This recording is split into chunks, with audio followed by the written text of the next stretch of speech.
সেনাবাহিনীর প্রধান জেনারেল ওয়াকারুজ্জামান বলেছেন, বাংলাদেশ সেনাবাহিনী একটি পেশাদার বাহিনী। সেনাবাহিনীর কার্যক্রম সম্পর্কে সরকার জানে, জনগণও জানে। নানা গুজব ছড়ানো হচ্ছে, কিন্তু দেশে কোনো জরুরি অবস্থা জারি করা হয়নি।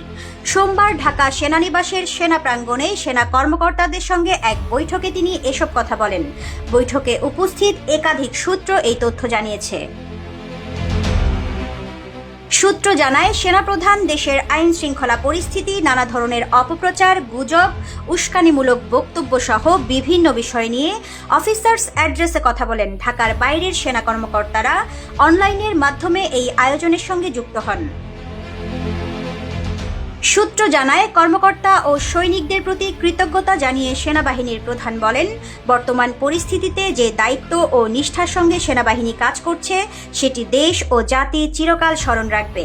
তিনি সবাইকে ধৈর্যের সঙ্গে দায়িত্ব পালনের পাশাপাশি যে কোনো উস্কানিমূলক বক্তব্যে প্রতিক্রিয়া না দেখানোর বিষয়ে সতর্ক করেন। তিনি বলেন, এমন কিছু করা যাবে না যাতে উস্কানিদাতাদের লক্ষ্য অর্জিত হয়।